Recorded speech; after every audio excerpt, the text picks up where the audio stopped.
Hello again, folks. Today we're going to be doing section 8.4, which is about, this is our last section as well, volume and surface area. Today is Wednesday, just to show you on the calendar here.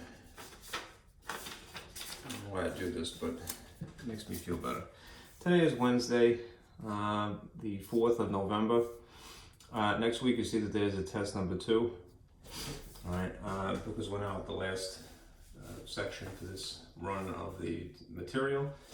I think very likely what I will do is exactly what I had done last time, which is I will make a test and I will mail it to you, and I will go over it via video next week or the week after, and that's it. You know, really what I want you to do is make sure, if you have not been working in my lab, that you get caught up by that day.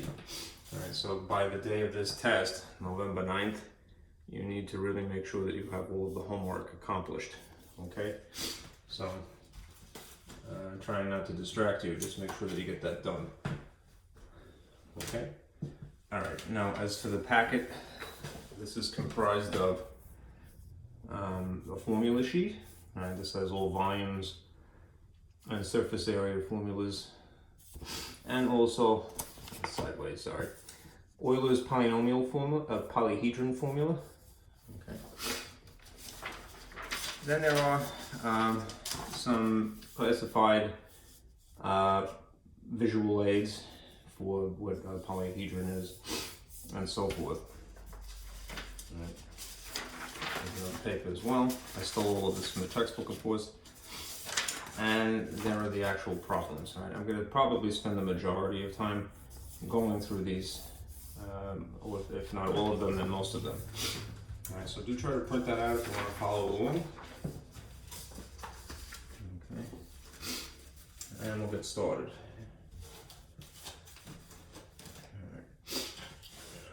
All right. Eyes on here. Okay. Now, basically, and I hope for these markers to be cooperative today, we are applying volume and surface area to what are solid 3D objects.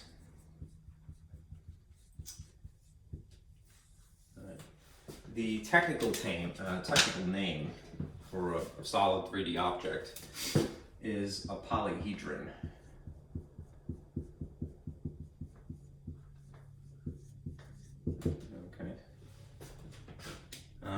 And there are some subcategories here. There are what they call Platonic, named after Plato, the philosopher. Solids, and alternatively these are called regular polyhedrons, which might be a clue as to what they really are. Regular polyhedron. Polyhedra is plural. Okay. Right. All of the faces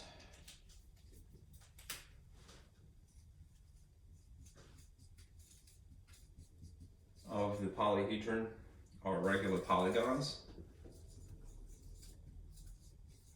which harkens back to earlier. Remember, a regular polygon is something that is equiangular and simultaneously equilateral, which is a fancier way of saying all of the interior angles are equivalent, all of the sides that enclose the shape are the same size if they're equilateral. Okay. And there are exactly 5 of these. On the sheet, as I mentioned, I took the liberty of just snatching them out of the book, and they're on the second page. So if you want, there's some factoid information here. These are the Platonic solids. Right? The interior angles, well, pardon me, the faces, which are the surfaces, the sides, if you will, of a three-dimensional solid are known as faces. And they're all made of regular polygons. This is a cube, so it's made of all squares. All right, this is a triangle, so it should be made of equilateral triangles. All right, there's a diamond as well, and this shape as well. Icosahedron. This looks like a Dungeons and Dragons die. I believe that's what that is. 20 faces. And unless a Dungeons and Dragons die is 12 sides, I forget. All right. Now, alternatively, there are prisms.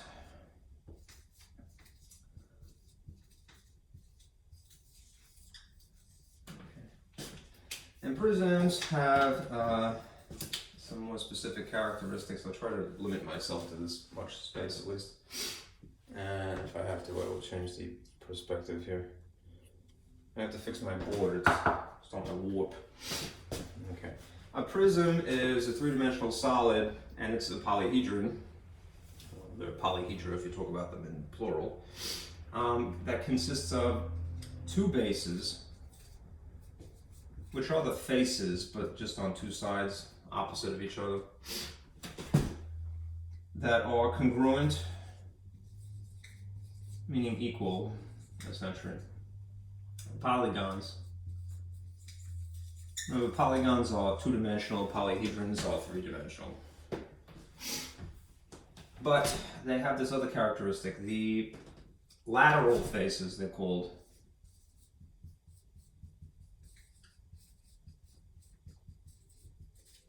which connect the two bases. You might call these sides. Are parallelograms.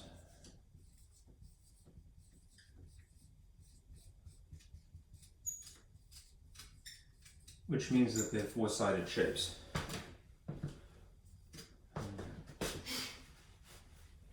Right. If they are specifically rectangles,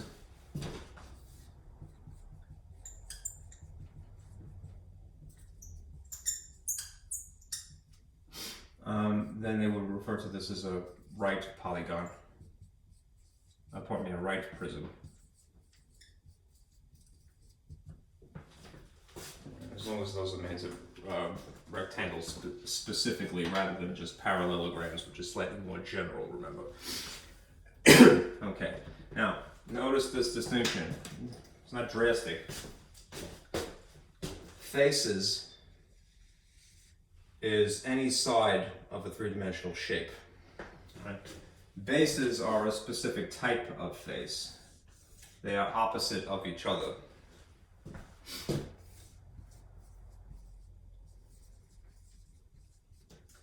Right? And when we say lateral faces, we mean the faces, the sides that connect the bases.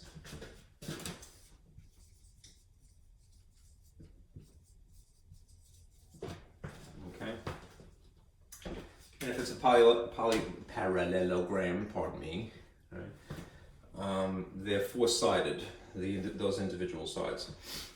Now, I was kind of debating, there's a third category, but to me it's like a dumbed-down version of a prism, so I should have a little split coming off here. But it's probably arbitrary, so I'll just write it here as a third category unto itself. Pyramids. Not pyra. Pride. Pyramids. Need more coffee. Okay. These are similar to prisms. I'll kind of isolate this much space here. Alright. Pyramids have a base, but there's only one.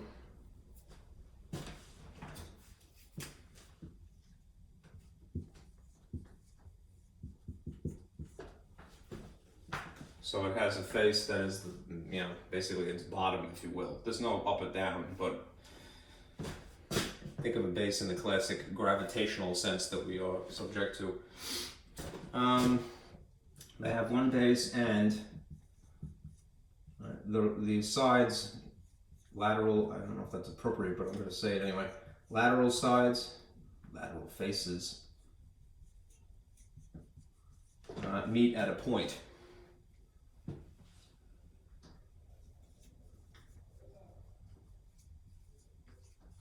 Which is why there is only one base.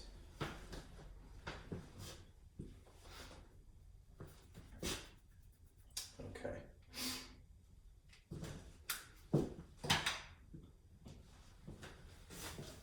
This sheet, as I mentioned, these are visual aids. Here are polyhedrons, polyhedra plural, in general. All right. You know what, let me go back one page.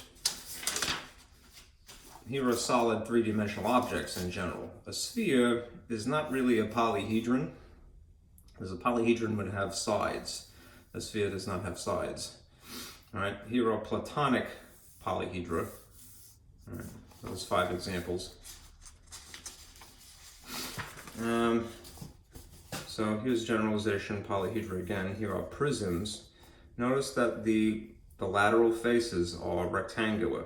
All right, they could, in theory, be parallelograms that are crocked, I suppose. All right, sort of a crystalline structure. All right, hence the name prism. All right, but notice that they have faces that are opposite of each other exactly. All right, there's the base here, the base here, the base here, the base here, and in the case of a cube, it's almost indistinguishable. Here are pyramids. Notice that they have only one base. Square base, like sort of the classic Egyptian style pyramid. Right?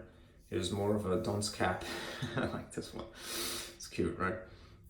Here's a perfectly triangular type. Okay. And all of these come to points, of course. Hence, there is no need for a second base.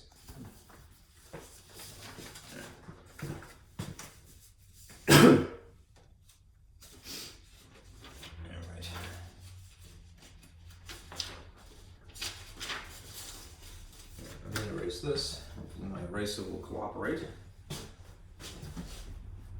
So far so good. Blue is a little stubborn, as it frequently is.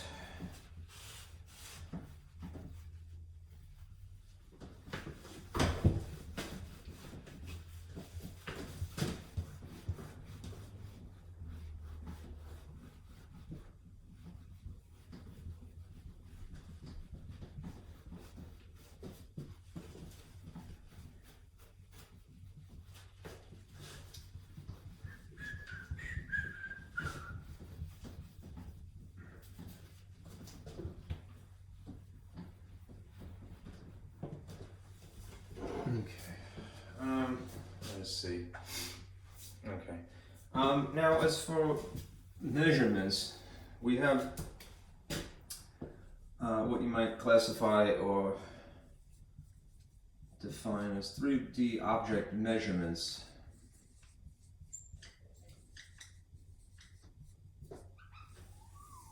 Hence, this is really in keeping with the title of the chapter. There are firstly volumes. And then there is something called surface area. You know, the textbooks, they sometimes go one step further with surface area and they say lateral surface area, but you don't have to worry about that. Okay. That is just everything except the bases, all right, in that case. Volume is for, it's sort of an area taken to 3 dimensions. This is for 3-dimensional objects. And it measures capacity. Right, which you can think of as basically space. Right? Even though in ordinary conversation, when a student often asks me, you know, when I get the area, do I find the space inside? And I always say, yeah, because I know what they mean. All right, but reserve the word space for things that are 3-dimensional. Really, use the word area when you're talking or surface. Right, when you're talking about the inside of a 2-dimensional space, you know, just to sort of illustrate. If you had a cube, say for example, right, it encloses a space, right, inside of it. This is a space. Because because it's three-dimensional. If you had something like a square, just flat, mathematically flat square, sure, it would have it enclosed some void, you know, and this would be inside as well that we would be considering, but call that a surface or a region. I think this textbook tends to like region. You know, spaces are volumes, surfaces are really area. Right. Volumes are 3D, areas are 2D. I took my glasses off. Right. Which begs the question then, you know, why, I should say, it leads to the question then of why surface area is being considered at all if we're talking about things that are 3D. Because a shape has faces, right, which are comprised of two-dimensional sides. So even if you had a box, right, this is a face, i.e. a side, and that side is made of two-dimensional areas. In the case of something like a box, you would have as many as 6 faces, so 6 sides, all right? And you could, if you add them all up, basically that's what a surface area is. It is the sum of the two-dimensional areas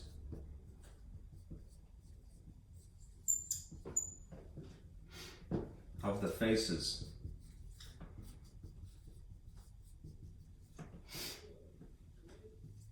of a three-dimensional shape. Right. So a lot of adding. Right. But right now, you can think about volume using this phrase, it's the inside. All right. And surface area, overgeneralizing, you might say this is the outside. In the same way that perimeter is using a one-dimensional length, whether it's a length specifically or a width, to get the measurements around a shape, right? Surface area is kind of taken to the third dimension in a similar way, all right? It is considering the outside, the faces of something, rather than the guts, right? The inside, right? So volume inside, surface area is something kind of like perimeter, only three-dimensional. Only 4 things that are three-dimensional, so it's outside. All right. Let's do some examples. All right. As you're going through this again, have your formulas handy. All right. Notice that V is for volume and SA is for surface area. All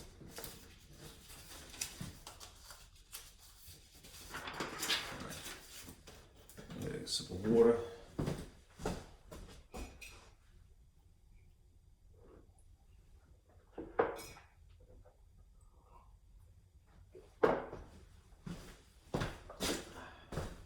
Okay, let's do maybe the first 2 of these. All right, if you determine the volume and, determine the volume and surface area of each of the following three-dimensional figures. All right, where appropriate, use the pi key on your calculator and round your answer to the nearest hundredths place. Okay, so let's do the cube and the cylinder because they're interesting. We're going to calculate 2 of these each.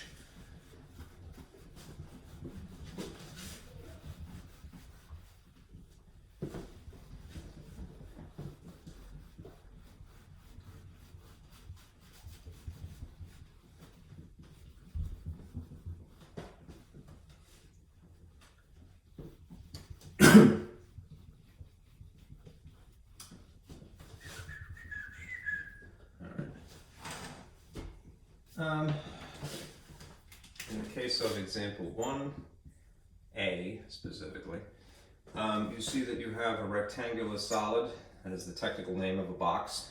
It looks like this.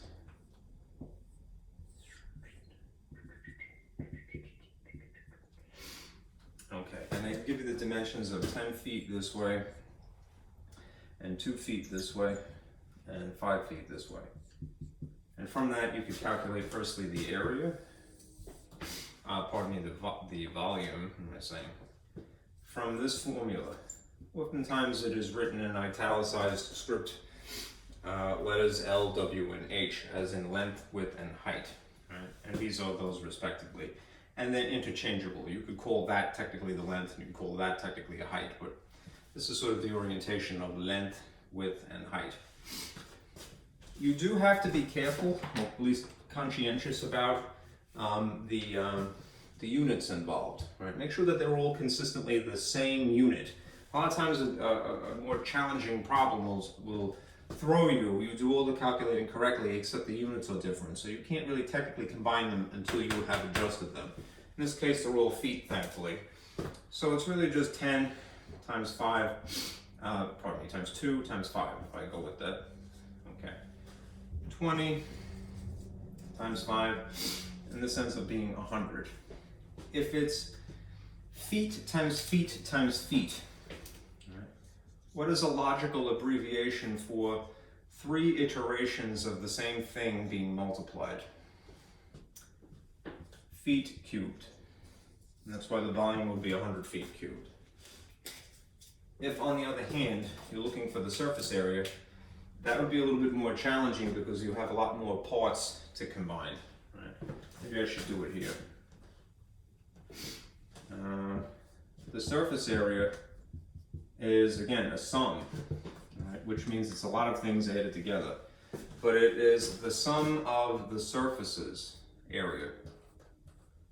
And you're going to have, in dealing with a rectangular solid, 2 of the same type of face. Right? So you might, when you see the formula, you'll see 2 times LW. That is the area basically of the bottom, technically, and then the top. Right?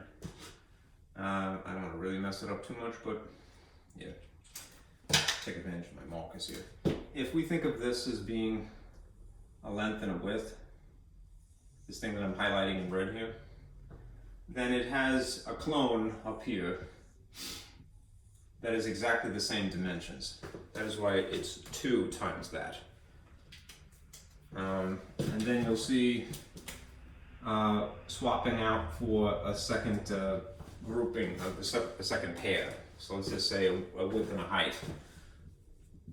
All right, so 2 again, because if you consider this as the width and this is the height, then there's another one just like it, opposite of it, on that side. Perhaps I shouldn't have shaded this.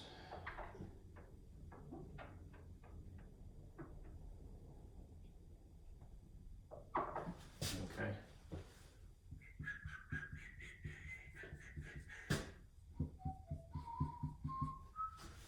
Okay. And then there's naturally the 5th and the 6th side would be, there's 2 of those, so it would be a length and a height. So this front face and then the one immediately behind it. Right?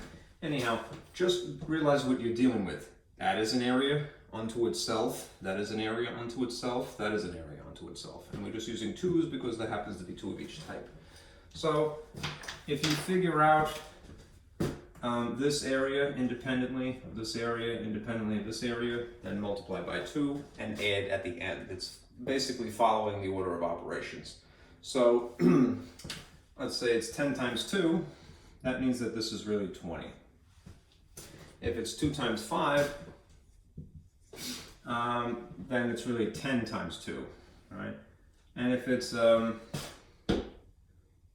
front face and the back side here, this one and this one, 10 times 5, which is 50, right? 2 times 50, 2 times 20 is 40. 2 times this 10 is 20. And 2 times 50 is 100. 40 plus 20 is 60, plus 100 is 160. Insofar as the units are concerned, remember that we're talking about areas exclusively, and we're not doing anything more than adding areas. these would be each feet times feet. So that's feet squared, right? Feet squared, feet squared. Your surface area unit should be in area, feet squared, as opposed to feet cubed. Okay?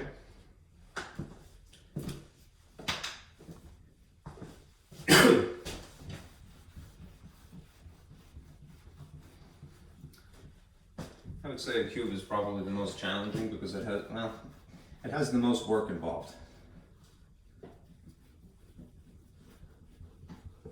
If you had, say, a cylinder, which was B of the same sort, it's not as complicated. The formula, how it's derived, is interesting, but here's a cylinder.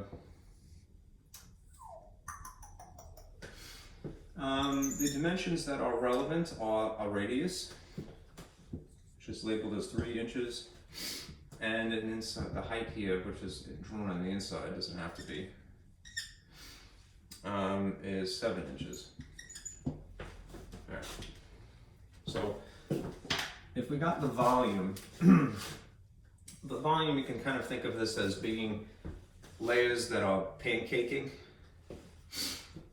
If you found something that is mathematically flat, the bottom layer here, it's a circle, all right? Which means that the area of a circle formula, pi r squared or some version of it involving diameter if it was necessary, would need to be multiplied by a height. All right? So you have the area of the base, if you will, and then the height is so many layers. And this is your formula for volume of a cylinder. Think of it again as being like pancakes laying on top of each other. Yum. Okay. However tall it is, that adds a mathematical thickness to it. Right. What I would do when you're calculating things that involve pi, if you can get away with it for as long as possible, do not actually implement 3.14159, whatever it is. Don't even use a calculator. All right, just leave the pi symbol as long as possible, because it being an irrational number, you don't want to have to round. It would screw up a calculation. Even the textbook, as I was going through these examples, I noticed that they kind of arbitrarily did that, and I would not encourage it. Just insert what is necessary. We have a radius here, so you would put a 3 here. I always put these little parentheses as like a void, a pocket that you're filling. And I do that because there's an exponent here, so you have to be careful. All right, 7, right? Inches, no worrying about the units just yet. Follow the order of operations. These are all being multiplied. This is being squared. So that would take precedent, all right? Do this first. That's 9 times 7 times pi. I know pi is written in the front in the formula, but you could rearrange it at will, all right? There's a commutative property of multiplication. This is really 63 times pi. Since there's nothing else you can do with it, I would only now use your calculator for the greater degree of precision. All right. So you would type 63 times, and then you have on your calculator the pi symbol. It's a little bit reflecting, sorry. And enter. You see that you have 197 point such and such. All right. Now they had asked to round to the hundredths place. So if this is 197.920, you always need to go one extra place to decide. Right? Then rounding to the hundreds would be where the 2 is. Right? And based upon the 0 here, you would say knock off infinity. This is about 197.92. Now we'll deal with the unit. Right? We had inches, so this would have been 9 inches squared times inches to the first. 7 inches. When you combine the units, add the degrees, all right? That is, add the exponents. So if it's 2 and it's 1, it becomes inches cubed. Okay, 197.92 hundredths inches cubed. That is the volume. Now, if we're going to get the surface area, the formula is taking into consideration what is it made of. It has, again, 2 circles. There's this base, and this base. So we need to find again the area of those.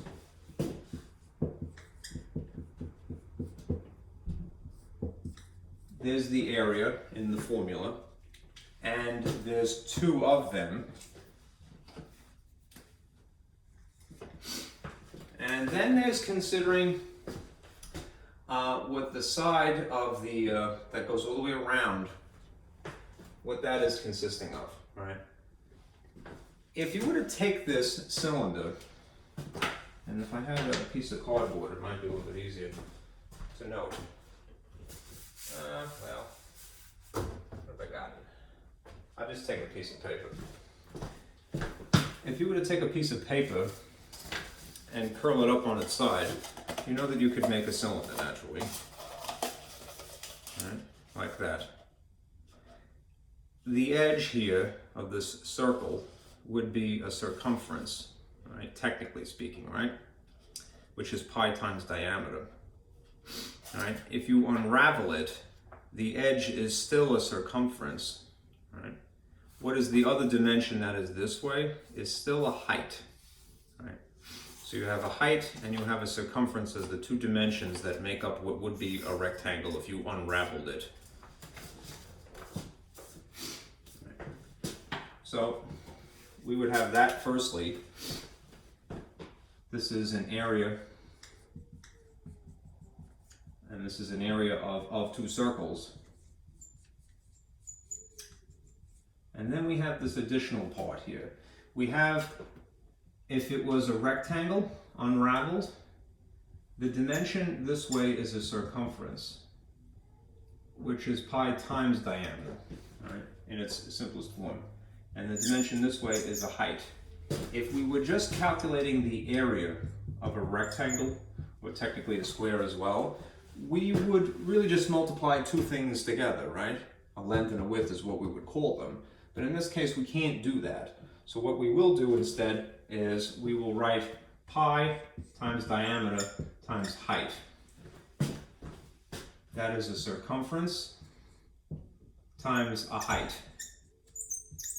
All right? Circumference standing in the way of base, or what you call length, perhaps under ordinary circumstances. In this problem, they didn't give us a diameter though. We could figure out what it is. We have a radius apparently in this case. So we could modify the d and just say that, well, it's 2 Rs, right? And that's why this formula looks something like this. It's in a different order, all right? D, pardon me, R, H, okay? I think in the book, let's take a look, they probably put this in the front, right, and that in the back, but it doesn't matter. And let's take a look.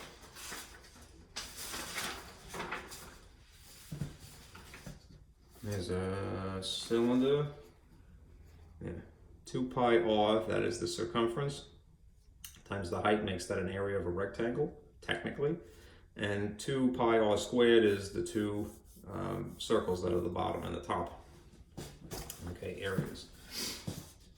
All right. The derivations, especially of things like the pyramids and the sphere, especially, is fascinating. All right. All right.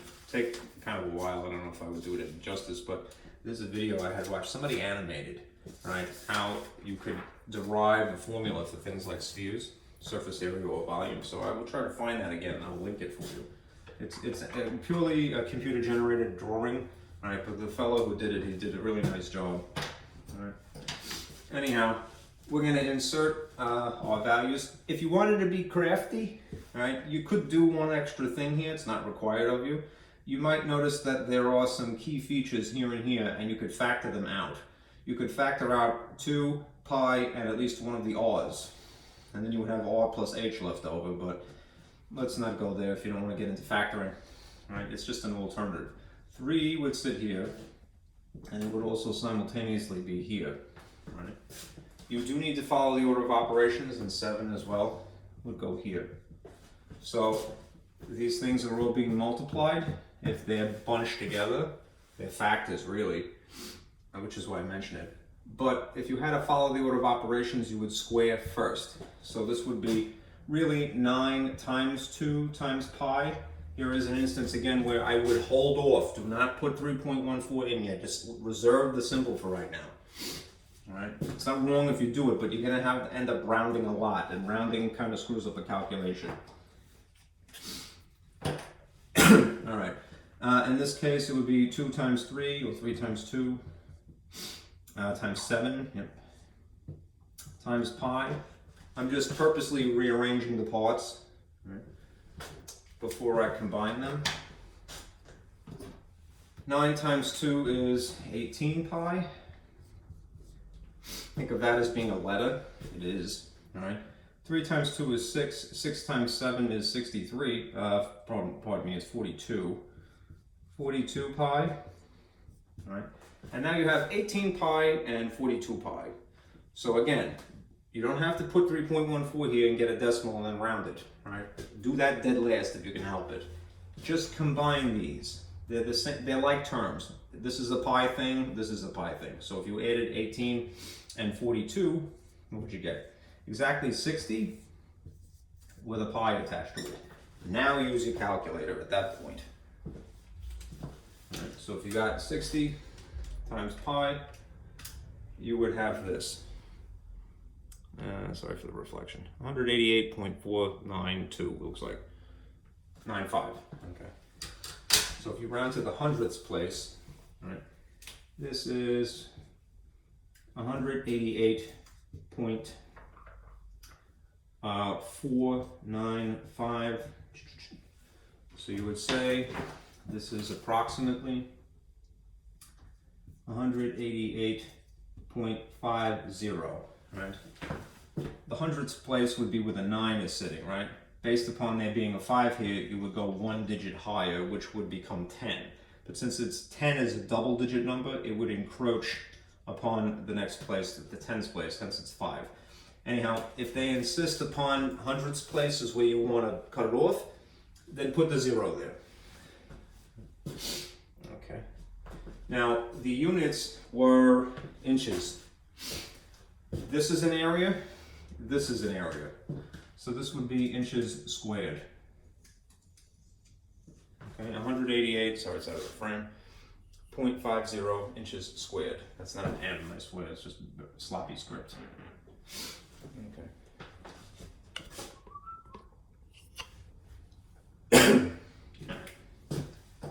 That's enough of that.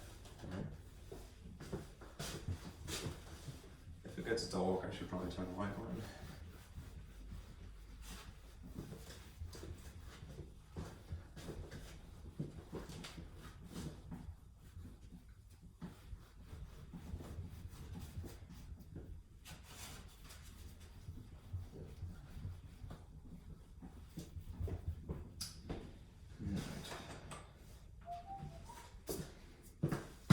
If we look at 2, on the sheet here's example 2 here. This is a, interestingly, they keep using a rectangular sand volleyball court. All right, this person named Robin wants to replace the sand in her rectangular sand volleyball court. Then it gives you the dimensions of 30, 60, and a depth of 18 inches. All right, and that sand sells for $27 per cubic yard. All right, this is a 2-part kind of question. I'm gonna just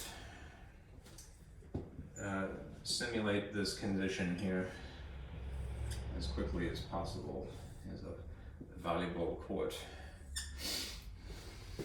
And some of you at home are probably like, yeah, sure, it's a volleyball court, right? Yeah, it's a bocce-a-loop volleyball court, but nonetheless. And look, it has a depth. It looks like a cat box. This is where my sand goes in here. 18 inches, all right? And this is 30 this way, supposedly feet. It's a litter box, all right? And 60 feet. It's a litter box for humans to play around in, all right? Now, if you had a litter box on your cat, a volleyball net on your cat box, that would be just really terrible, all right? It would be weirdly funny, all right, and kind of gross, but nonetheless. For those of you who have cats, you know what I'm talking about. Alright. Imagine sand in here. Not rippling sand, that would be kind of weird, but or lava for that matter. But you can have so much fun when you're drawing pictures to illustrate here. That is sand, I swear. Well, if we are going to calculate, let's see, firstly A, how many cubic yards of sand, all right, to ask how many cubic yards,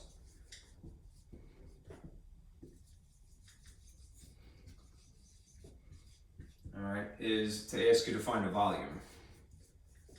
If you identify the shape as being a rectangular solid, and it is, then you really have 3 dimensions. That's cool, except that one of them is the wrong type of unit.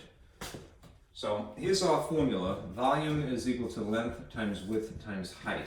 We'd have to convert them either all to feet, and then as an afterthought convert them to yards, right?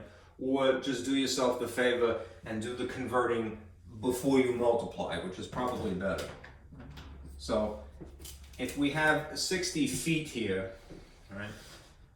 Remember, 60 feet, you'll do a little conversion here, times the conversion factor of 3 feet in 1 yard. And I'm rigging it this way for cross cancellation purposes. The feet here would cancel here, right? 60 divided by 3 would tell you how many yards this dimension is. Right? This is 20 yards, really. 30, the same thing. You would have to convert 30 feet times the conversion factor of there are 3 feet in 1 yard. Cross cancel, and it's 30 divided by 3, which means that this is realistically 10 yards. Right? And then the inches one is interesting, right? Different conversion factor. 18 inches times the conversion factor of 36 inches in 1 yard. The units inches would cancel. It's 18 divided by 36, which means that it's going to be exactly half, right, a yard. So you could use 0.5 if you like, or half a yard. The bottom line is though, when you're doing the calculation of this times this times this, you want these like units instead of what was given to you. So it's really 20 times 10 times a half. 20 times 10 times a half. 20 times 10 is 200, not 30, it's adding. 200 times a half is asking you what's half of 200. 100, right? So the volume is 100 yards cubed. Right? Because it's yards times yards times yards, that's the abbreviation for cubic yards. Right? Then it starts talking about money. And they throw this at you. They say, well, how much is this going to cost?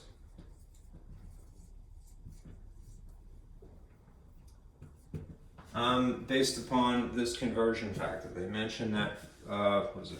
How many is it? Bags? Sand cells. It doesn't specify the container. Sand, which is weirdly green because it must be, you know, partially radioactive. Let's see. Okay, it is 27 per cubic yard. This is as bare bones a translation as possible. I'm trying not to give away the story yet.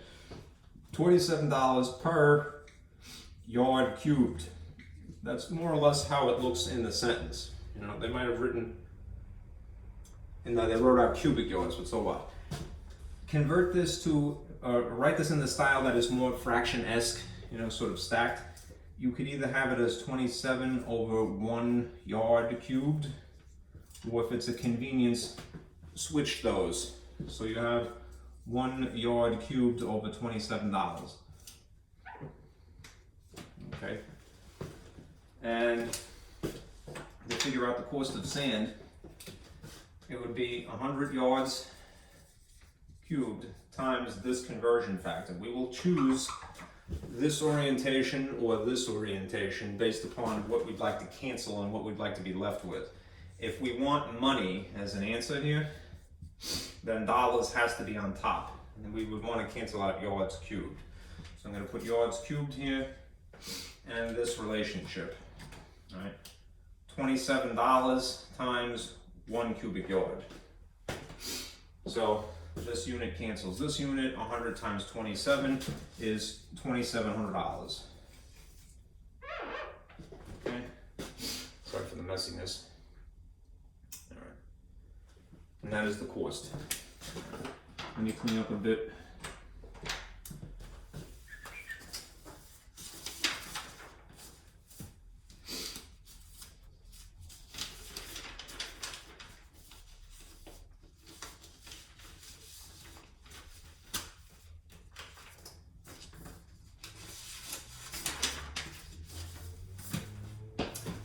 Spray.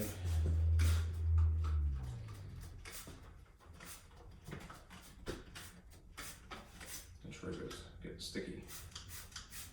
That's better. Okay. Alright.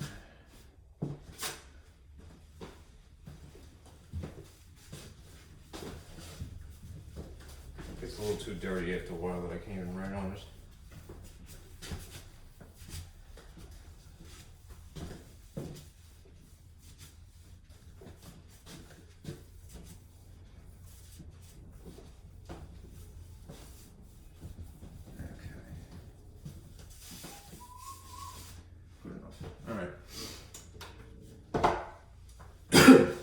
Sip of water.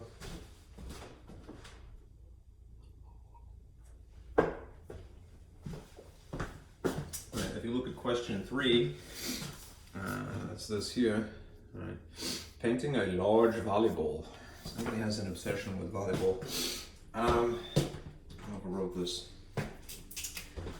Based upon the description in example 3, right, there is a statue, right, of a volleyball somewhere, a giant volleyball, which I forget exactly the design on a volleyball, so for those of you who like volleyball very much, please forgive me for my knowledge of how to design this. Statue of a volleyball, and it has a diameter dimension on the inside, which is 8.5 feet across. That's through the center. And they're concerned about painting it. This apparently needs painting. Alright, so let me read it. The Camden College Athletic Hall of Fame building features a statue of a large volleyball that is in need of painting. The volleyball has a diameter of 8.5 feet. Firstly, is A and B.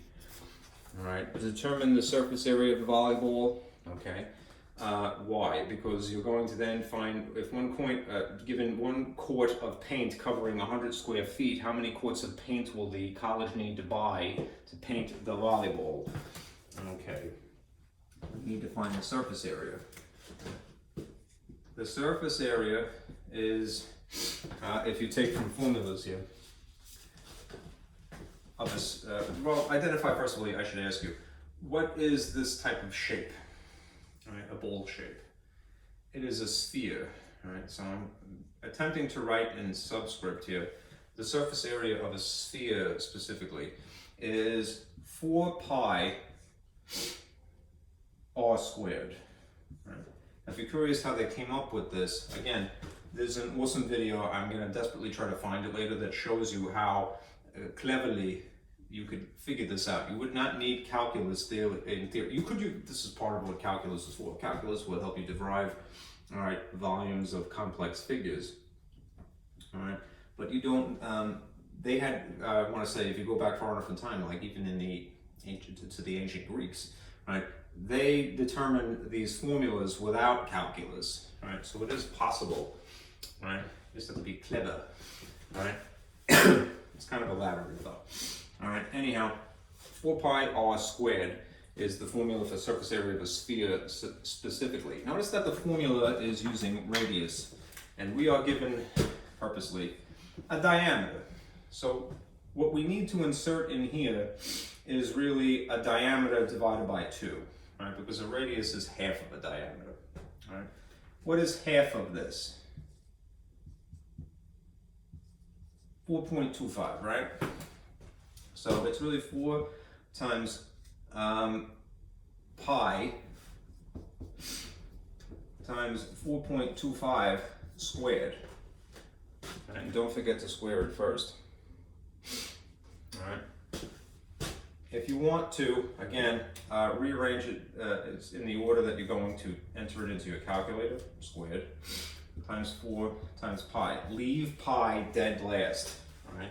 Don't use 3.14 if you need to incorporate this as part of something else. Right now, you can get away with doing it because there isn't anything else, but you could, if you want to, technically use 3.14 or use a greater precision,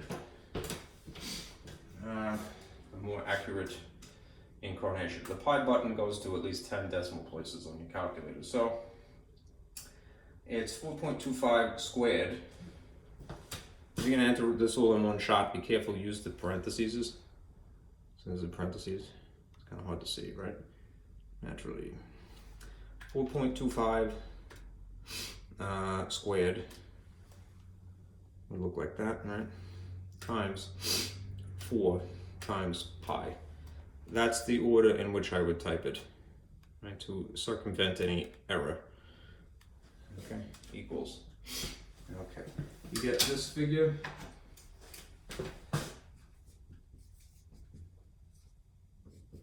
Um, 226.980. Some such and such into infinity here. That's weird looking. All right, you would have to round it. All right, if you were doing this by hand, all right. So you might say that this is approximately 226.98. Right. Otherwise, once you figure out what the conversion factor is going to be to answer part B, right, you could use the more accurate decimal if you'd like. Right. But anyhow, this is feet, and it's a surface area, so it's feet squared. This is approximately 226.98 feet squared. Right. Now, they give you this much information for part C. They say that 1 quart, I'm going to use QT for quart, is, so equals 100 square feet of paint covering. Okay. Just again, translate that into a conversion factor, which means make it look more like a fraction. You could either have 1 quart on top of 100 feet squared, or you could have it oriented flipped. All right, so 100 feet squared over 1 quart. When you're trying to figure out how many quarts you're going to need to buy, the answer B here, and you have feet as a calculation, feet squared specifically, you would want to cancel out feet, which means that your conversion will look something like this. The figure we just calculated, 226.98 feet squared, times, I would go with this incarnation of the conversion factor, 100 feet squared over 1 quart. Rigging it this way would naturally cancel things diagonal, so the feet squared would go away and be left with the unit that you want. You're going to get a decimal. This is essentially this times this, and this over 1 times this. You're going to have 226.98 on top of 100, which means that you would dividing by 100. The effect of that is that the decimal point would simply move over 2 spaces. And you'd have 2.2698 quarts. Now, if you've ever gone and bought paint, if you bought paint at Home Depot, you can't go in there and go, hey, you know what? I want 2 point exactly that much paint until you get lost. Even though it would be considered bad rounding under normal circumstances, you can't buy a fraction of a can of paint, all right? Unless they sell it in smaller increments as an aside. So if you're buying whole quarts of paint, you realistically would have to go with 3 quarts. okay? Even in spite of how this would round. Technically that would round to just 2, but it's more than 2 when you can't buy a fraction of a can of paint, at least in this situation. Okay, so 3/4 for that. All right.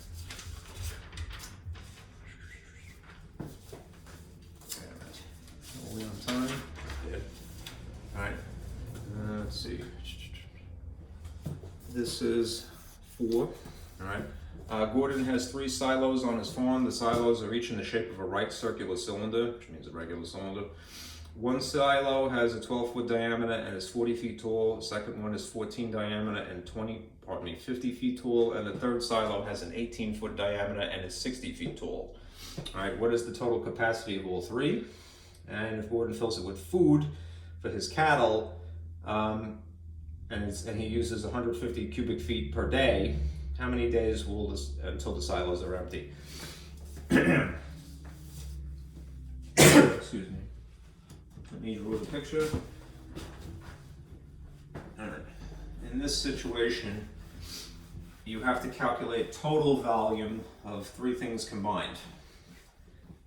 And you're going to use the volume formula for a cylinder specifically because they're cylinders, and not some other shape. Right. Then you have a conversion factor that you need to deal with to figure out how long the feed in the cylinders is going to last. These are silos, right? All right. So this example 4, I'm just going to get through this. You have one silo and then another one. They might have a cap on them in real life, right? If you've ever seen a farm. But they tell you the dimensions are as such. It's 12 this way, and 14 in this case, not that I drew that very nicely, and 18 in this case. And this is a height of 40, 50, and 60.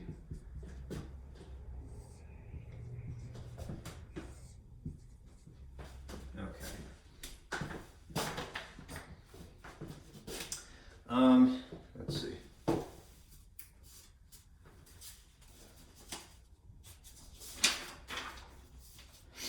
The total volume to answer part A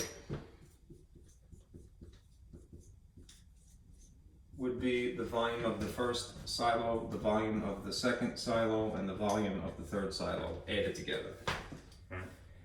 And being that they're all cylinders, right, the formula is radius times pi, it's the area times the height. So we need to know the radius in each of these cases, since we have a diameter technically across here. These are D's and these are H's. All right. The volume is the area times the height, right, to give it a thickness in each of these cases.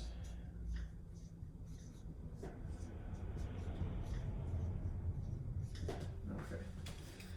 We're not going to use, unfortunately, the number they gave us. This is feet, and this is feet. We should just check that.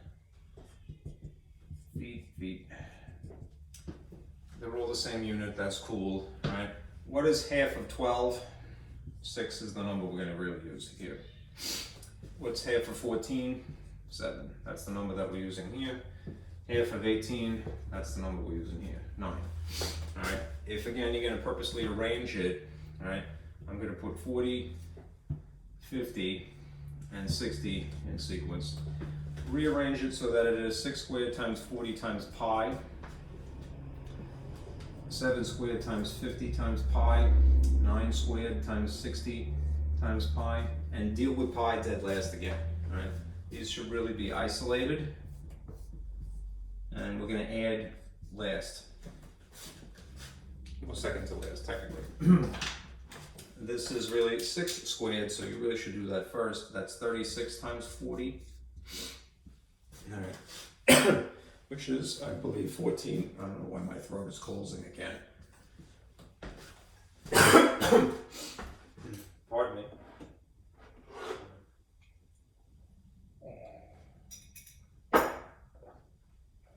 think it's because it's cold in this hallway or I'm allergic to my mouthwash. That's very possible. Sorry. 36 times 40 is 1440 times pi. Again, reserve dealing with 3.14, whatever it is, later. All right, this is 49 times 50. So you should have 2450 times pi. 9 squared is 81 times 60, which is 4860 times pi. Okay. I would strategically add all of these together. That is to add 1440, 2450, and 4860, and then just put a pi on the end of one of them, on the outcome, the sum. Because if you have to round here, and then round here, and then round here, you are chopping off infinity in each of those cases. Right? So you'll get a reasonable answer, but it's going to be less accurate than it should be. Right? So just considering these as like that's 1440x, 2450x plus 4860x, you wouldn't have a problem with adding them, right? Anyhow, you should get this. The total is 8750 pi, now multiplied by 3.14 or whatever version of pi you like. Okay? We'll use a calculator for the greatest degree of precision it offers here. So 8750 times pi, you have this. 27,488.932, looks like 935 rather. Alright, if you round, you should have this. If it's 27,488 point, is it, I should look at it over here, 935, and it rounds it to the hundredths place, that's about 4. So 27,488.94, it's a volume feet cubed. Save that. Rounded once rather than 3 times. Now the conversion factor that is mentioned basically says that in feeding his cattle, Gordon, I'm assuming, that he spends, if you will, 150 cubic feet per day of feed. Right? If this is how much feed is actually in the 3 silos combined, you could use this as a conversion factor to figure out how many days it's going to be until it's empty. So you just have to orient it correctly. If I use this as the given figure, 27,488.94 feet cubed, I would incorporate the unit. All right, that helps you decide what the orientation of the conversion factor would be. I want to put 150 feet cubed down as a denominator because that's what would cause cross cancellation here and here. All right. Per day is 1 day. All right. Technically, what you're going to end up doing is dividing. All right. Why? Because it's that times 1, that would be the top. So it would technically be 1 times 150, that would be the bottom. This on top of this, divide those two.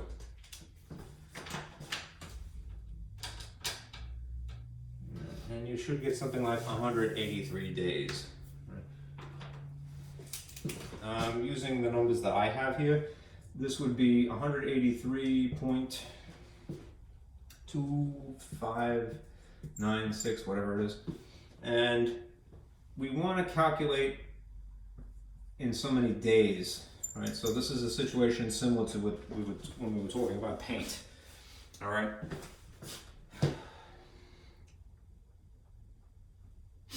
All right. You're not going to get to a 4th day, all right? It isn't going to happen, right? So in real life, what you would say is that, well, it's going to be gone in 183 days, right? All right.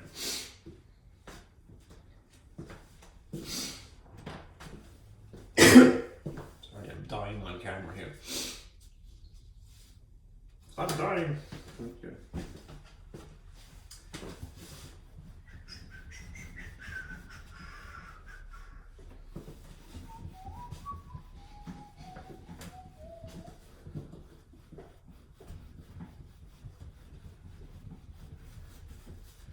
I don't know why it became foghorn leghorn. I guess it's the farms. Silos. Doodah, doodah. Okay. Alright.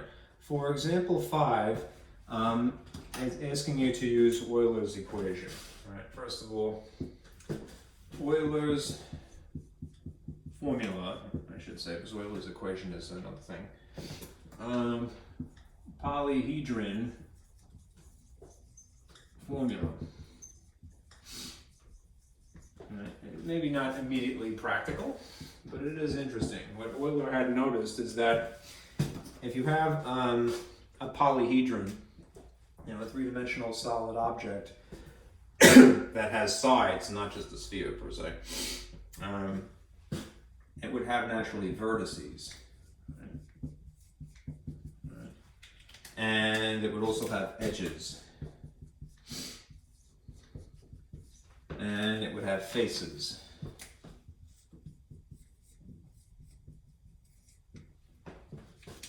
And if you attempt to combine these as such, subtract these two, add that, they would consistently add up to the number 2.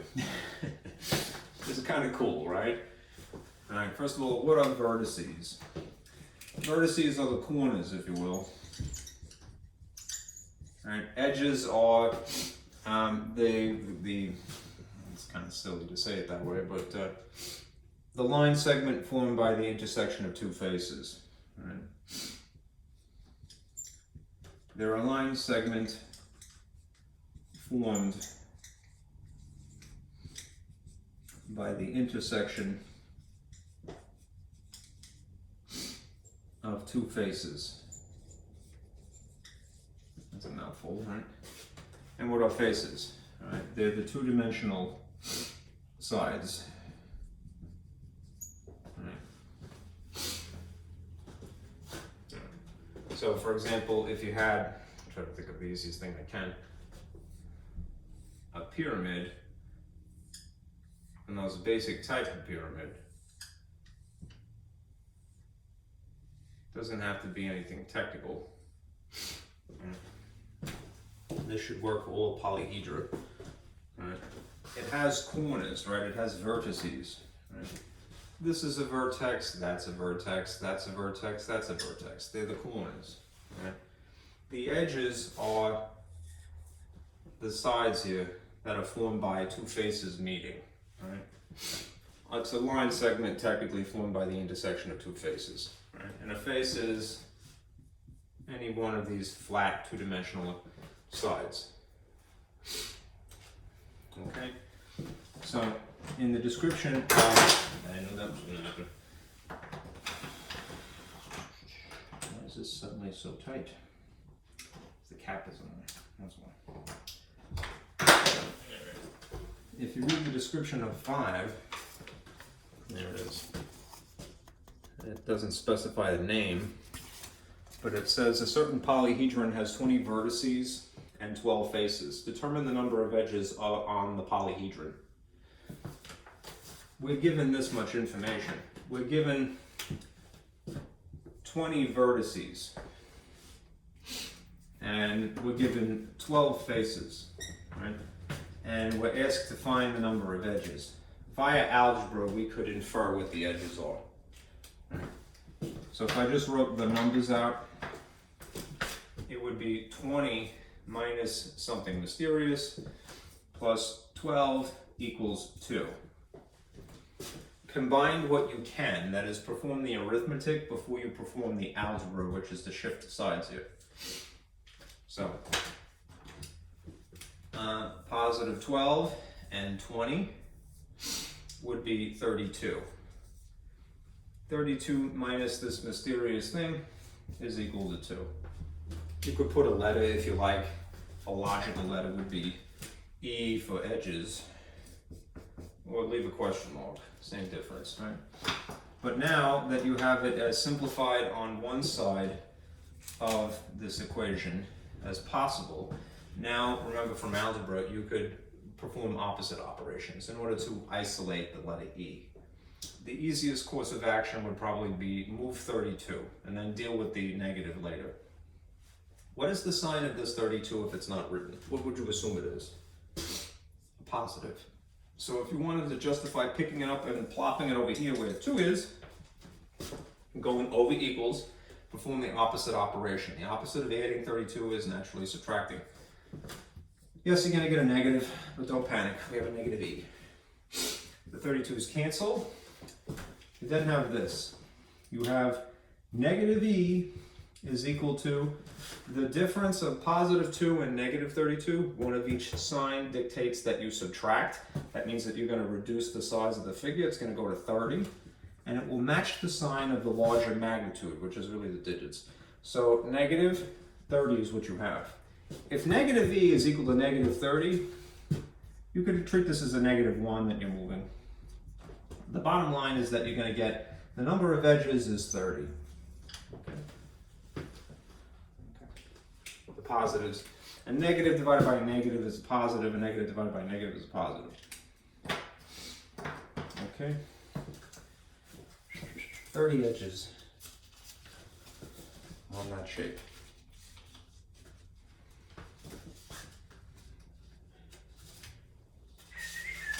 Okay. All right, now 6 is about this person's fish tank. There's the diagram here.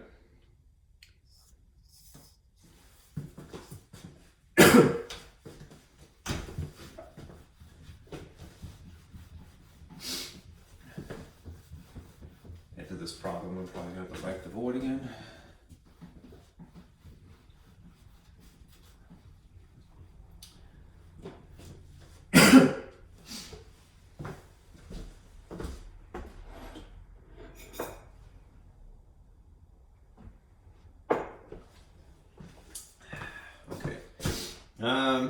Geez, I don't know why. I think of somebody I used to know that had an aquarium at home that looked like this. You have this interesting sort of hexagonal prism here, which I'll try to do nicely here. Hexagons are actually my favorite shape. I love hexagonal tile. Reminds me of the park.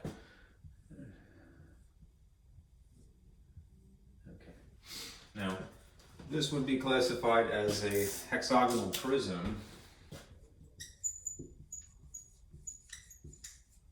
Right, this fish tank.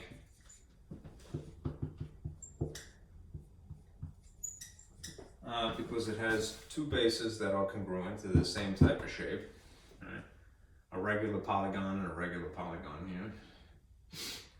And they are connected by parallelograms.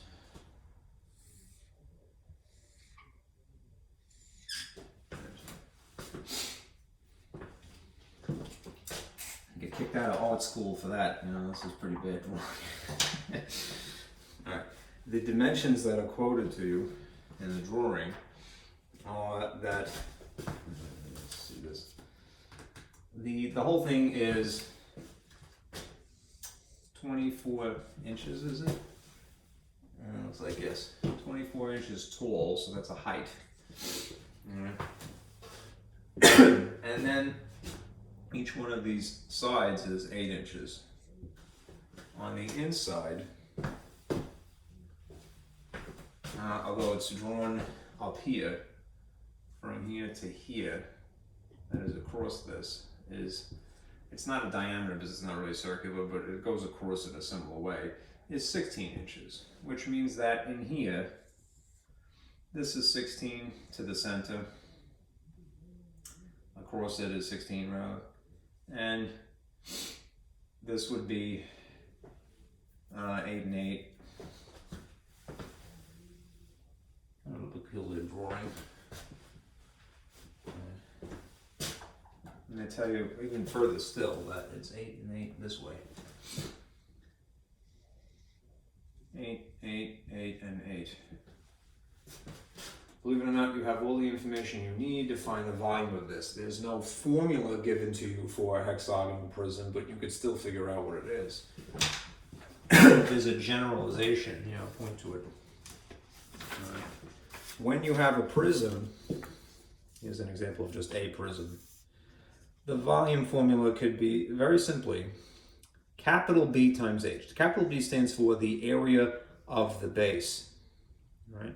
Again, think of it like layers of pancakes, right? If you figure out what the bottom pancake is in terms of its area, adding a height dimension would just give it a mathematical thickness, so it will become a volume in that respect. Yes, it's an unusual pancake if it has a trapezoid for a bottom, right? It's the ugliest pancake ever, all right? But this would be kind of an interesting pancake, all right? A hexagonal pancake, if you will. So let's attempt to figure out what the bottom is, this area first. The volume is capital B on purpose times H. That is the area of the base.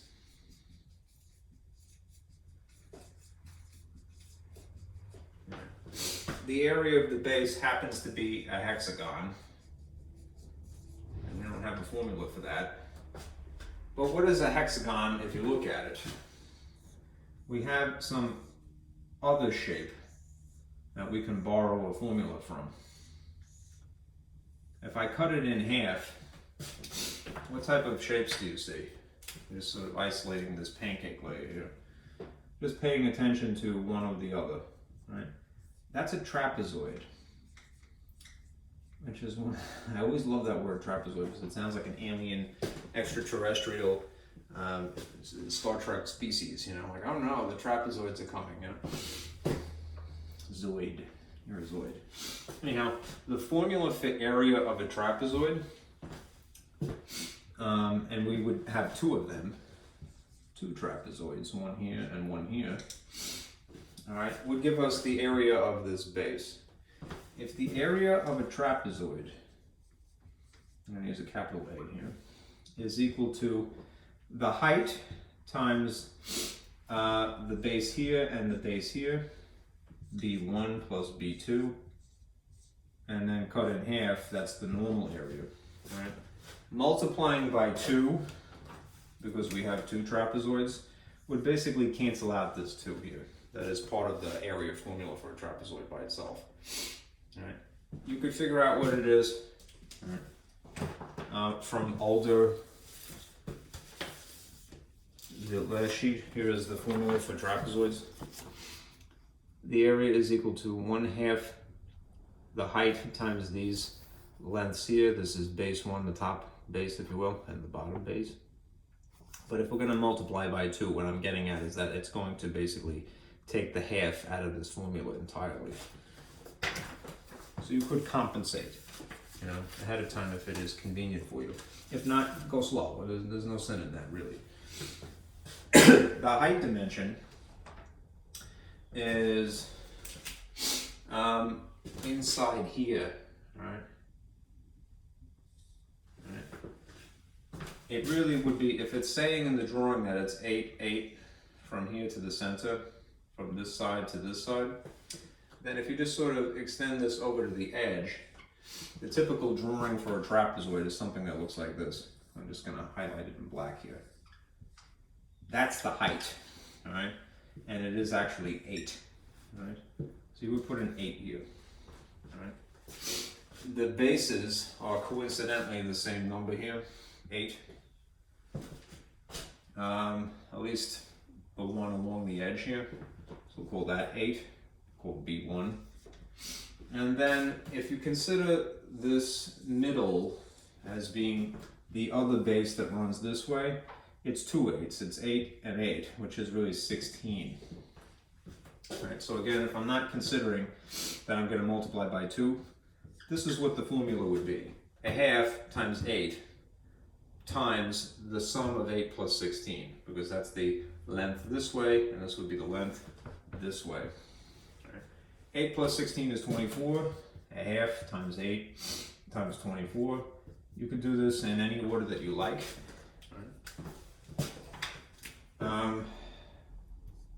I like to simplify, right? 24 times 4 is what? 1696, right? The area of one trapezoid is 96. If you multiply by 2, because we have really 2 trapezoids back to back and they're the same dimensions, we would have this 192, right? That's the area of the base, right? If we consider the units now, it's all inches. It's an area, so that has to be inches squared. If we now multiply by this height, 24, we'll see what that is. And we'll get a volume. Okay. 192 times 24 is 4,608, it looks like. Okay. So this volume is 4,608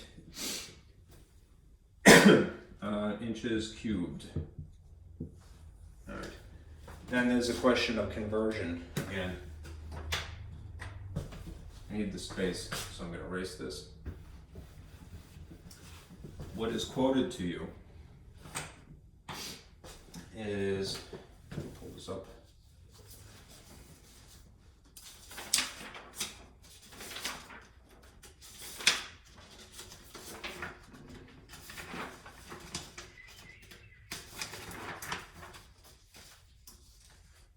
One gallon of water, presumably, is 231 cubic inches. It doesn't specify water, but I would guess that. You're not going to fill it with sulfuric acid, I hope. Is 231 inches cubed. All right, again, translate this into either 1 gallon over 231 inches cubed, or if it happens to be convenience oriented, the other way. Since we are having to cancel out inches, this is the appropriate orientation. 231 inches cubed down here, and 1 gallon up here. We'll cancel out inches cubed, and it would end up being 4,608 divided by 231. All right. You would get officially 19.948, which if you're going to round to whole gallons, and that was required, I believe. You know, estimate to the nearest gallon, that's the ones place, it's about 20 gallons of water. All right. Again, I'm assuming that it's water because it's a fish tank. Okay. All right, moving on.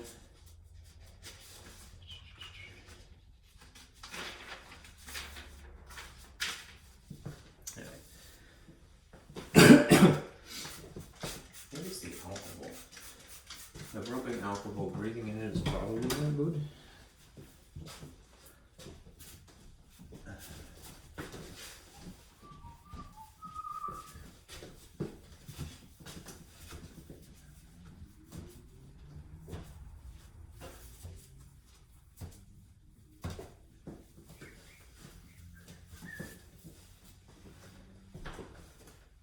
Yeah, that's probably it, actually.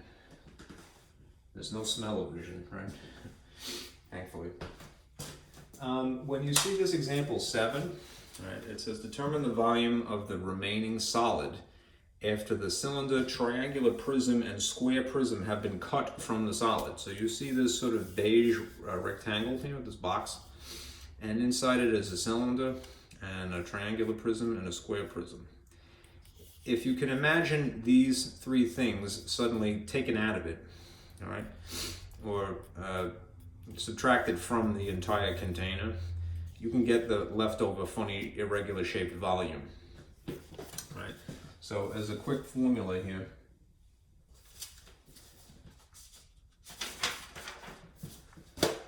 think about it this way. Right. That's clean.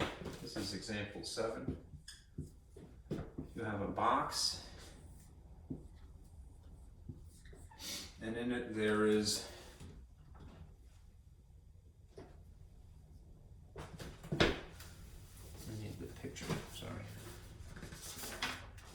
blue cylinder, so I'll use this in blue here.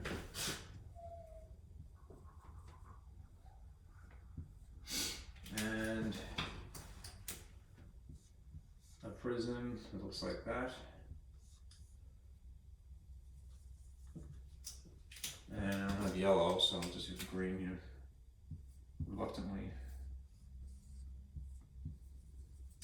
You have these three solids inside this container. If you just want the volume highlighted in black,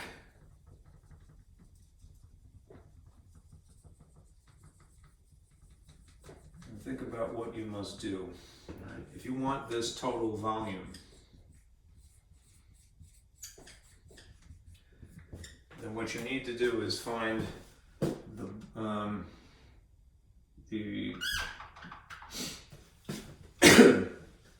the beige box volume, and then subtract out the sum of these volumes. All right. The volume of the blue cylinder,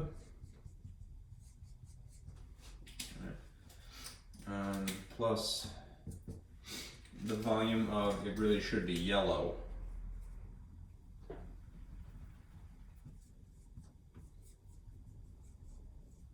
prism, and the volume of the red prism.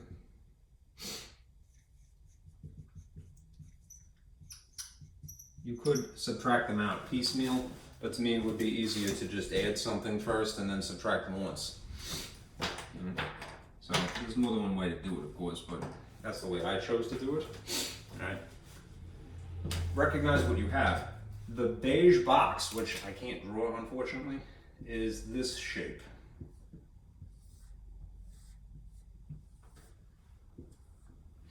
This is beige, it's supposed to be. All right. It is a rectangular solid. So you're going to use this formula. The volume is going to be equal to the length times the width times the height that's quoted to you. Now thankfully, in looking at the picture here, you can see they consistently use the same units.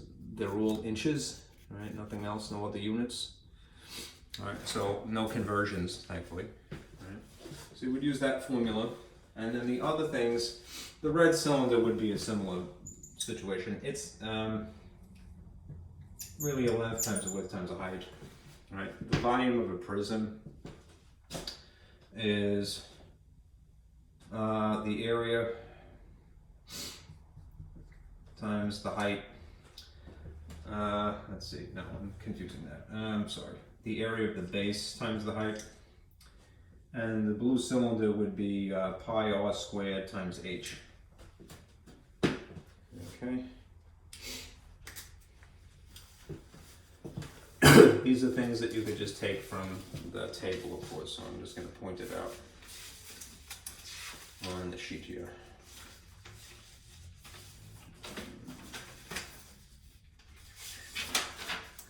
If you go to this overview, right, here's your cylinder formula. Volume is pi r squared h. That is the area times the height. A prism is really the area of the base times the height. This is technically a prism as well, the red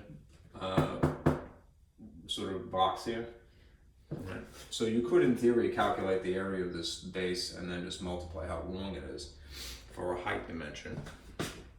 But it really also conforms to the idea of a rectangular solid, so I would just go with this. All right.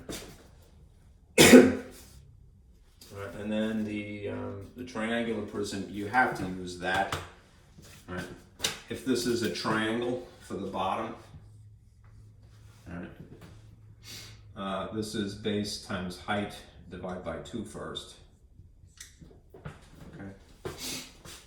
And that should be sufficient. All right. Now, as far as numbers are concerned, one of them is going to be a pain in the neck because there's a circle involved. Right? So that's going to require rounding. Right?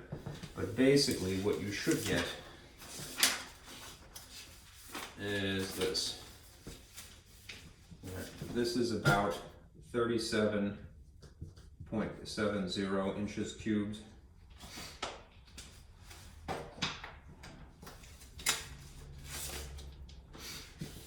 This is 36 inches cubed.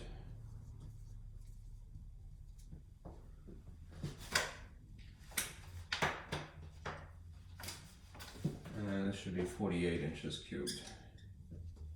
So you would add those three things, that, and that. The volume of the big beige thing is 480. What is it, 430? Oh, yeah, it's 480. Okay. So essentially 480 inches cubed minus 121.7 inches cubed. That's what you should get if you have 37, 36, and 48. Let me just check. I'm paranoid. 37.7, 36 plus 48. Yep, 121.7. Unfortunately, you have to round in between because of pi in the case of the cylinder. But you would have these two things to subtract. And then your total volume, that is what is in black here. The space between those shapes would be 358.30 inches cubed, something like that.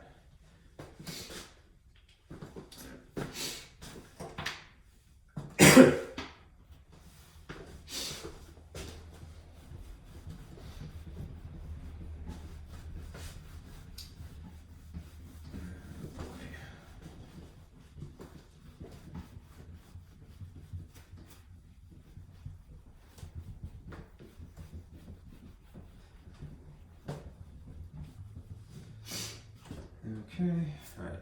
Problem 8 is pretty straightforward. There's 8, you see.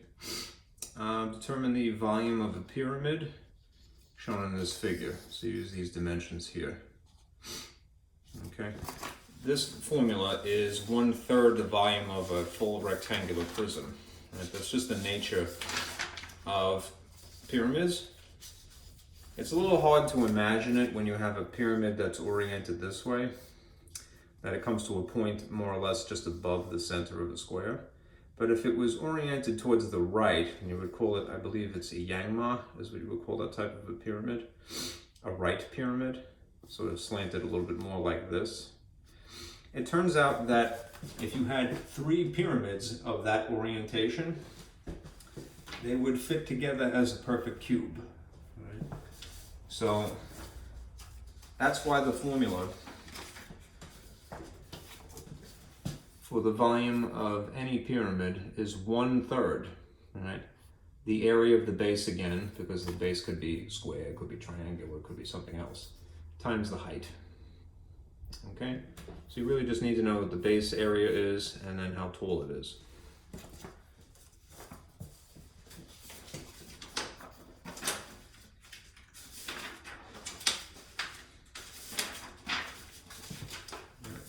Now in this case you have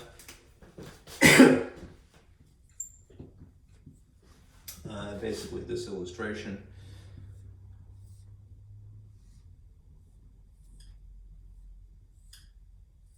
It's supposed to be a square-based pyramid. The pyramids in Egypt are consistently all this type.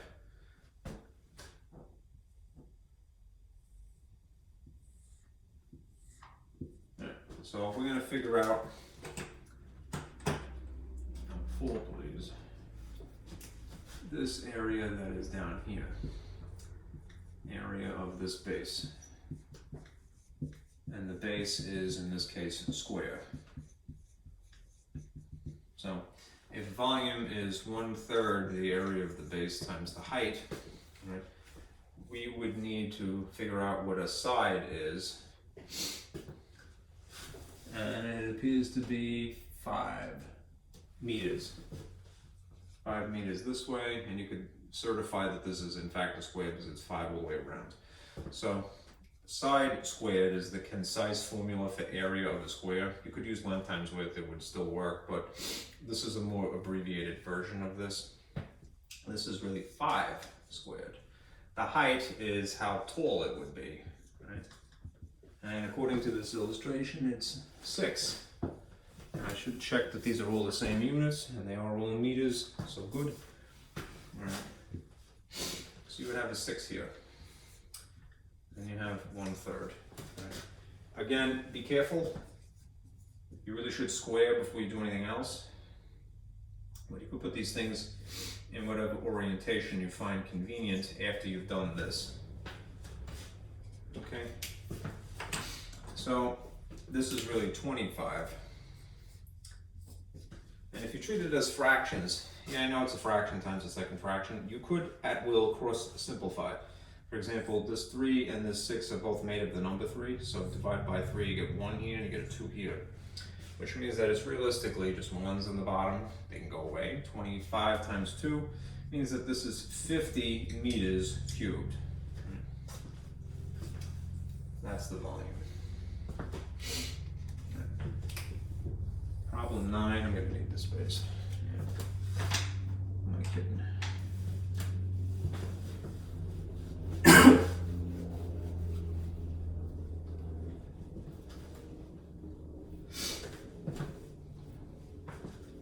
There are 3 conversions that you would need to do. So for example 9, I'm going to try to limit myself to this much space each. Right? Here is A, here is B, and here is C. Don't be afraid to take a little artistic license, right? And change the way something is written. As long as it is true, it's no problem. Like for example, if you look here, it says convert 1 yard cubed to cubic feet. All right? You could use this as a reference, but I wouldn't worry too much about it. Dumb that down. Use abbreviations. Right? If they're asking you to convert, right, that's really what the instruction is in all 3 cases. Right. But beyond that, if they're saying 1 cubic yard, then just write 1 yard with a 3 here. Right? And if they ask you to do this conversion, then it's asking you, what does that equal? In terms of, in this case, feet cubed. I would use the picture only, and even a dumbed down version of this picture. If you draw yourself a cube,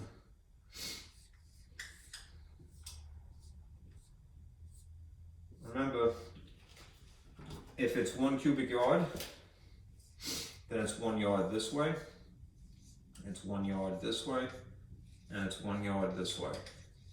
How many feet are in a yard? 3, right? So this is really 3 feet, and 3 feet, and 3 feet. Instead of it being 1 times 1 times 1, in terms of feet cubed, it would be 3 times 3 times 3, which is 27. That is going to be a useful conversion factor for dealing with these now. You won't have to do it again. Right? You could say to yourself, rather than have it written out sort of elongated horizontally, you could say, all right, the conversion factor is either 1 yard cubed is 27 feet cubed, or orient it like this, 27 feet cubed is 1 yard cubed.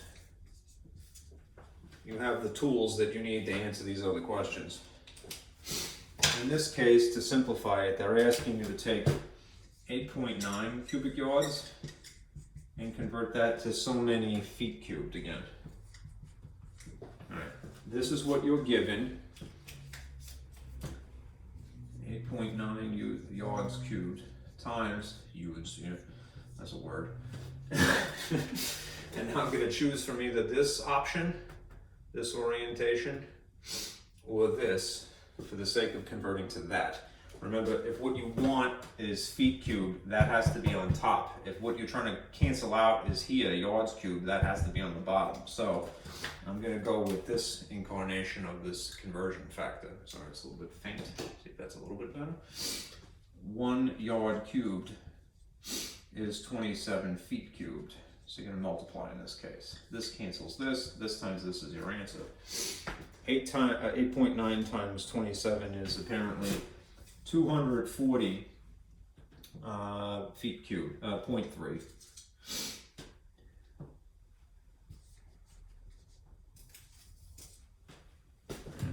First one was 27 feet cubed. This is 240.3 feet cubed. And then the last one is asking you to go the other direction. It's saying, all right, smarty pants, if you have 749.25 feet cubed, what is that in yards cubed? Aha! It's backwards. All right, so you're just going to go with this orientation instead of the conversion factor.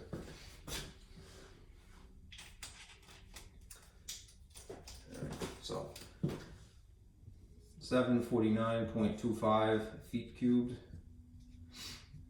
You can always put over 1, doesn't hurt. Times 27 feet cubed down here now, 1 yard cubed above. Alright, cross cancel, it's rigged to cancel. It's going to realistically be 749.25 divided by 27, which means that you will have 27.75 yards cubed. Okay. One more.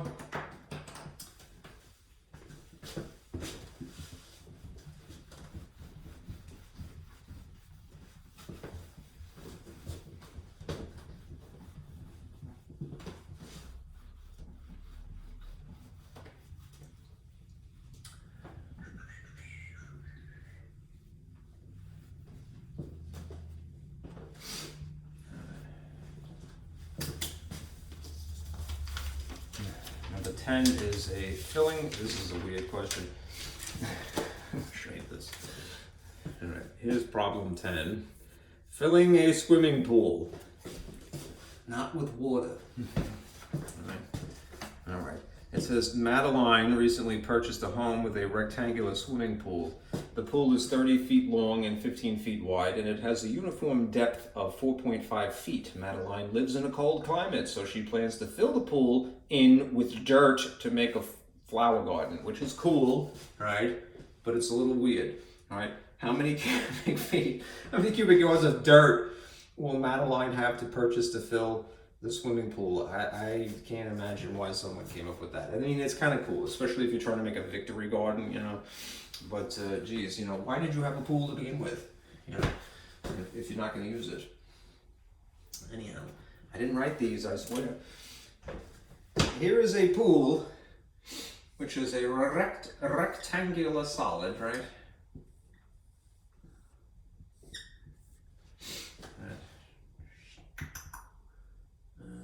That's way off. Wow, that is a terrible drawing. Again, I failed out of art school, it looks like here. That'll suffice.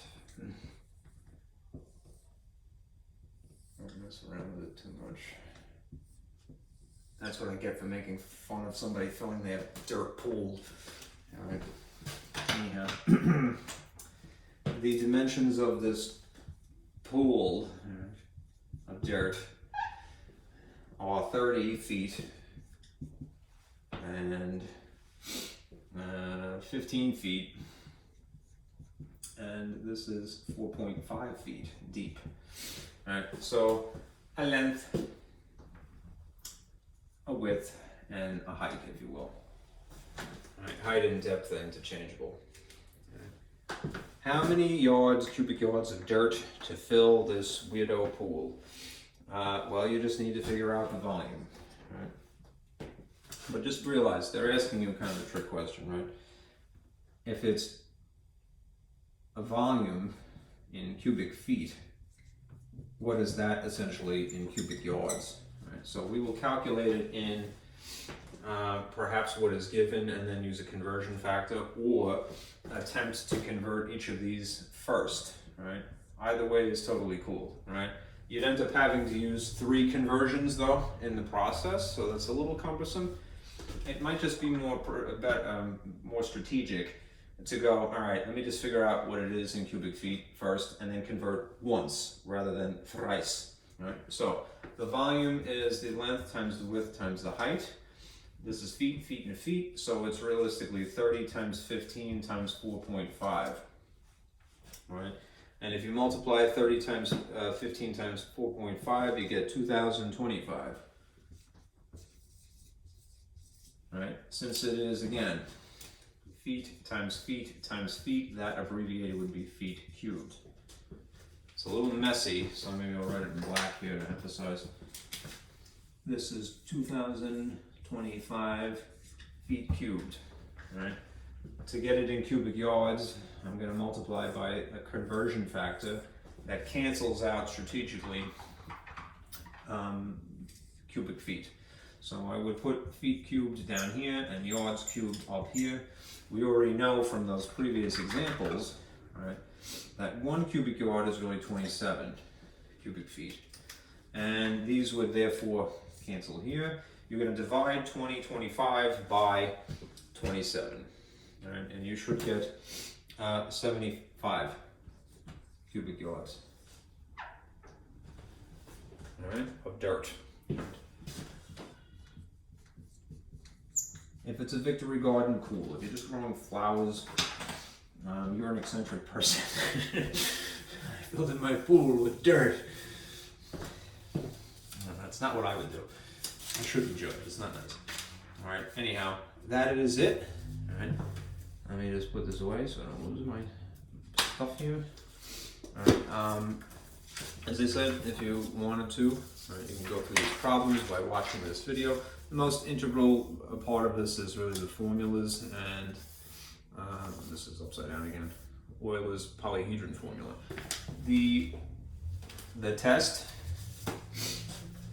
that would in theory be on Tuesday. I'm probably, and I'll tell you at least by Monday. All right. No, that's not a Tuesday. That's a Monday. Sorry. I'll tell you later today. All right. I'm gonna make a test. All right, based upon what is from the MyLab questions. All right, and I'll mail it to you so you have it.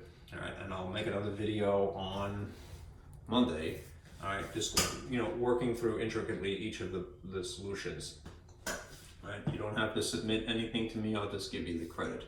What I really want you to do is make up for lost time if you need to. Make sure that you're doing all of these assignments by this Monday the 9th. Okay. And then we're off for Wednesday. Okay, this is Veterans Day. All right. If you haven't, all right, I've been monitoring it. I haven't done the prerequisites for geometry or for measurement. Do those too. I didn't explicitly tell you I think geometry for a while, but I kind of assumed that you would go, yeah, this is one of the assignments there. So please make sure that you do that. It's easy points. All right. All right, and that's it. All right. All right. Be careful out there. I'll see you soon.